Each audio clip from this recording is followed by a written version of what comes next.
Wonderful people, viewers and subscribers, I came across this video and I decided to share it with you because it made my day.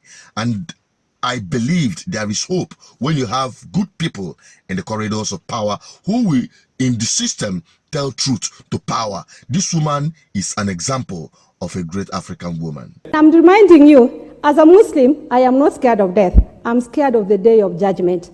But you come to Kenya, the poor country, with overloaded debts, a governor, a president, passes with all those motorcades, and you wonder where they're going to. But I want to remind them, there is an equalizer. That equalizer is death. When you die, you will leave those cars. When you die, you will go to your God. And God will have one question for you. I gave you an opportunity to live in your country and lead your country. Proceed, I'm speaking out of reality, and don't be scared of death. Me as a Muslim, I'm not scared. Honorable Speaker, I just want to, I don't know, is it in order for Honorable Fatuma to impose threats and blackmail while passing a very important message, that the only equalizer is death? I mean, can't this house mitigate such challenges without really death? Must we die for us to save people from the public death? I mean... sorry if that touched your heart, but I want to remind you again that you are a candidate for death. All of us will die. And I'm reminding you, as a Muslim, I am not scared of death. I'm scared of the day of judgment. And that is why it's my responsibility as a Muslim sister. My book tells me that always remind your brother and sister when they are wrong. Because the day of judgment, I will be next to you and I will be asked, you as a member of parliament, you saw your president, you saw your governor, you saw your minister going around with all these cars and people were dying of hunger. What did you do? She said it the way it is. And when she was saying that, relating it to the convoys we have in Nigeria, from the president to the governors to the senators to all of those people, you wonder if truly these guys are thinking that this whole thing will, all end here. It's a matter of years. If you check from your date of birth to your date of death, how many years? And you will leave all of this behind. Yesterday we saw a video of a very long convoy of Mr. President, and we know that's one of the things you usually preach against. I don't know how you felt when you saw that video. I don't know if you have seen it, sir. I wasn't opportune to see the video.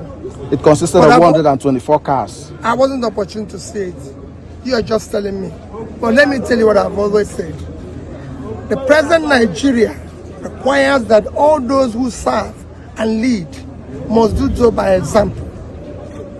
The behavior and their public conduct must be a consonance with what the society requires today. We cannot continue to preach for the people to sacrifice without sacrificing. We must not, the sacrifice must not start from the leaders. Visibly, measurably, at all times. Because the people are suffering. And we must now be at the forefront of the suffering. I can tell you, even those who have gone before you, the president have gone before you, especially in Africa, where are their names? Those who have written their names in the sand of history for good, their names still re-echoes. But those who had been a terror in the guise of governance also made their own mark in the sands of history negatively. Choose for yourself what name you will make after you have spent your years on earth. But I will encourage you and advise you to do the needful by bringing about good governance to your people. Reduce the cost of governance. You cannot be riding in motorcades and going abroad to borrow money to fund your lavish lifestyle. I think it makes sense to me. And we Nigerians especially can relate that to the man occupying Aso Rock and thousands of other political class and elites who go about with motorcades in a poor country. I will always say you can never be rich from a poor country. I tell you that. The schools you go abroad to send your children to, the medical trip you go abroad to receive for yourselves, are things common cats and dog and commoners abroad has the same access without any kind of stress or trouble. But you will travel all the way, take all the resources of your people and the generations unborn to have the same access of public utilities, schools, hospitals, security, transportation, and the rest of them. You enjoy abroad. Commoners does that without stress.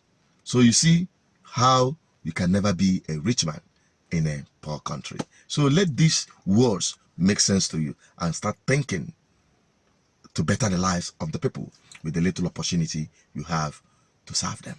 I'm only a voice. I'm an advocate for good governance. Help me share this video to all and sundry. Bye-bye for now.